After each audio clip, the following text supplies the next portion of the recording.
Selamat pagi, sahabat Arista. Saya dengan Tiara di sini bersama dengan kepala kebun kita di Arista Montana dengan Pak Sus. Halo, selamat pagi Pak. Ya, kali ini kita akan ngebahas tentang jenis-jenis bayam yang ada di Arista Montana.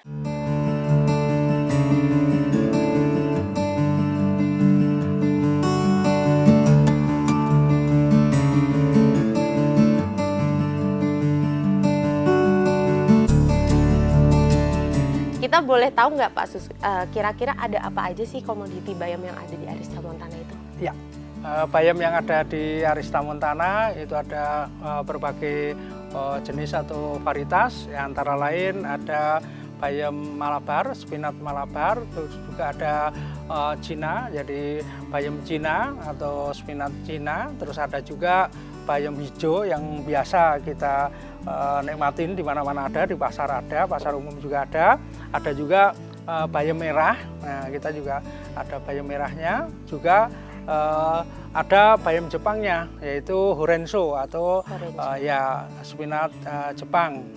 Oke Pak Sus, yang di sini tersedia itu ada bayam apa ini Pak Sus namanya? Nah, ini salah satunya yang disebut bayam Malabar atau spinat Malabar.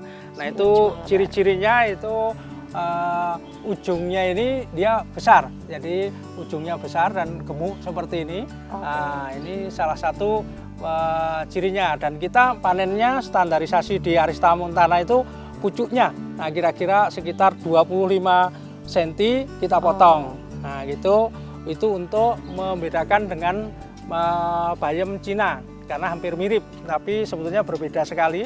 Jadi kalau bayam Malabar ini dia tidak bisa merambat, ya, dia itu hanya bisa menjalar.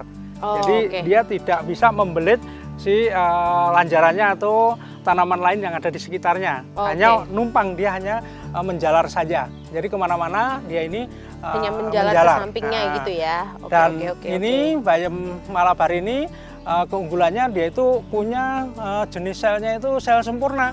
Jadi misalkan kita pucuknya ini saja kita potong, kita tancepin, dia nanti akan menjadi generasi berikutnya.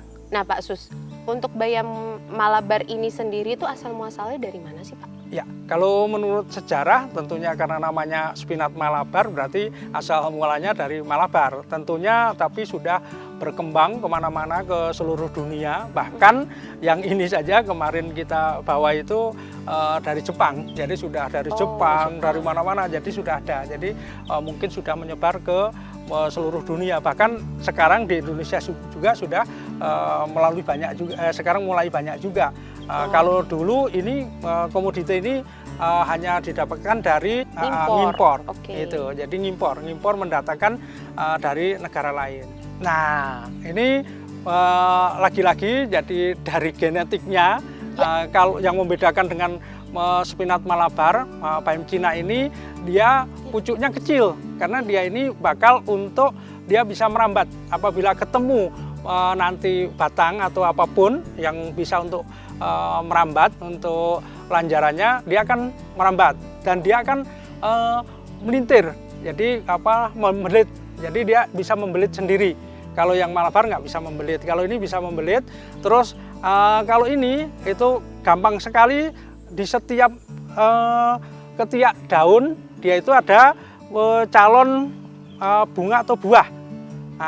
Apabila pengen daunnya ini optimal, bisa ini daunnya bisa besar, ini kita petik. Nah, kalau ini kita petikin, dia nanti daun yang ada di sini besar. Tapi apabila dia tidak kita petik, hanya seperti ini. Nah, ini natural, kita tidak petikin. Kalau kita petikin, ini akan menjadi lebar. Nah, kalau standarisasi di Arista Montana untuk membedakan, jadi bayam Cina ini kita panen, kita petik, hanya kita petik daunnya saja. Nah, ini standarisasinya kita petik seperti ini, baru kita kemas. Itu untuk membedakan dengan bayam Malabar. Nah, ini salah satu bayam spinat Jepang atau Horenzo. Ini Horenzo. Ada orang Cina juga nyebut poleng. Nah, ini poleng itu kayak gini. Apa Pak? Poleng. Jadi orang Cina nyebut poleng, orang Jepang nyebut Horenzo, orang Cina nyebut poleng. Nah, ini. Poleng. Iya, poleng itu kayak gini. Nah, itu ini banyak sekali manfaatnya, dan ini juga udah banyak untuk selain dimakan segar langsung, artinya dimasak langsung. Nah ini di ca atau itu dioseng saja gitu. Nah itu terus ada juga ini yang hanya dicelup air panas saja gitu. Oke, direbus. Nah, air panas mendidih kita cemplungin terus kita makan. Nah itu seperti itu. Nah ini juga sudah sebetulnya dibutuhkan untuk kebutuhan pabrikan. Jadi ini masukkan pabrik, diproses. Nah ini sebagai makanan. Jadi ada baik makanan olahan atau bahan makanan yang untuk bayi seperti itu atau anak-anak. Nah itu seperti itu. Nah, Pak Sus, ini bayam-bayam yang sering saya lihat nih Pak Sus. Ini bertanya deh Pak Sus, kalau misalkan bayam hijau ini sama bayam yang tadi kita lihat yang warna merah, itu lebih bagus mana dari kandungannya Pak? Karena kalau yang merah, dia itu untuk fotosintesisnya itu berbeda dengan yang hijau. Kalau yang hijau ini fotosintesisnya itu full, maka yang tertangkap paling banyak itu karbohidrat.